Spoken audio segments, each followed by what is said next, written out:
AKT, c'est une application mobile financière, un peu une one-step app comme on appelle ça, c'est-à-dire qu'en fait on peut à travers notre application accéder à différents produits financiers, principalement basés sur la finance décentralisée et sur l'investissement automatisé, on y reviendra, c'est un peu notre cœur de métier avec le fondateur Gaël Icke.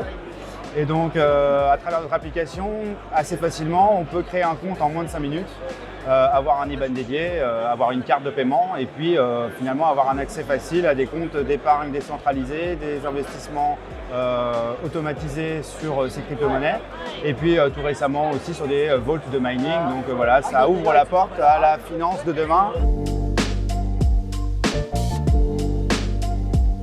C'est intéressant cette question parce que nous, on vient quand même de l'univers de la finance de marché. Moi, j'ai commencé ma carrière en 2008, donc j'ai connu les déboires finalement de la crise des subprimes. Finalement, on se rend compte que c'est très cyclique. L'économie a réagi et les marchés d'autant plus à des mouvements cycliques. Là, l'année dernière, c'est vrai qu'on a eu finalement une correction très impressionnante et sur la partie crypto-monnaie encore plus puisqu'elle s'est accompagnée de différents scandales. Tout le monde a connu l'écroulement de FTX, de Luna, etc. Donc nous on est très confiants pour la suite puisque finalement on se rend compte que cette année c'est plutôt une année de latence dans laquelle on voit certains projets finalement ne pas arriver à leur terme parce qu'ils ne sont pas assez solides, d'autres qui continuent de construire pour arriver plus fort dès l'année prochaine. Donc on appelle ça finalement un assainissement un peu de l'écosystème. Je pense que les brebis galeuses ont disparu, il y aura toujours des problèmes, mais vu la régulation, vu ce qui se passe, on va arriver maintenant à un écosystème, je pense, mieux armé en termes de régulation. Et je pense que les business qui ont réussi à passer cette vague un petit peu compliquée seront assez solides maintenant pour pouvoir proposer à tous leurs clients, que ce soit du B2B ou du B2C, des offres de qualité et robustes. Et je pense que ça sera notamment les acteurs de demain qui pourront inscrire finalement une trace un peu plus longue dans l'histoire de l'écosystème.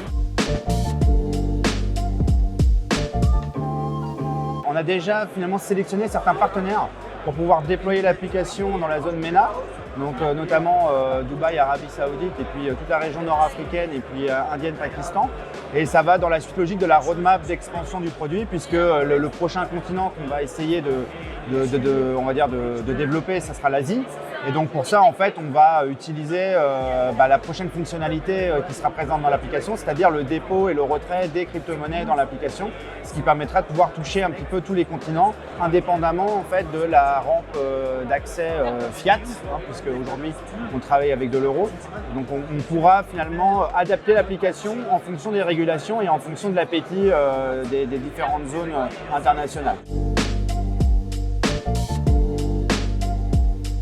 Ce que je conseille avant tout, et c'est je pense l'élément principal, c'est de bien sûr s'intéresser, se passionner, mais surtout faire une recherche approfondie, s'éduquer avant de partir trop vite peut-être dans de l'investissement. Il y a des opportunités tous les jours, que ce soit sur le marché traditionnel comme sur le marché de la crypto, quand bien même il peut être volatile. Moi, on m'a appris dans mon métier de trader, il y a bien très longtemps maintenant, et je l'ai confirmé par mon expérience, que des opportunités, il y en a tous les jours. Donc autant attendre d'être bien éduqué, d'être bien formé et de prendre les bons conseils avant de déployer son capital, puisque c'est beaucoup plus difficile de construire un capital que de le détruire. Donc voilà, il y aura des opportunités encore dans les 10 prochaines années. Prenez votre temps, choisissez les bons sujets, investissez sur ce qui anime votre passion. Il y a des thématiques très intéressantes. Voilà, donc c'est un peu les conseils que je pourrais apporter à votre audience.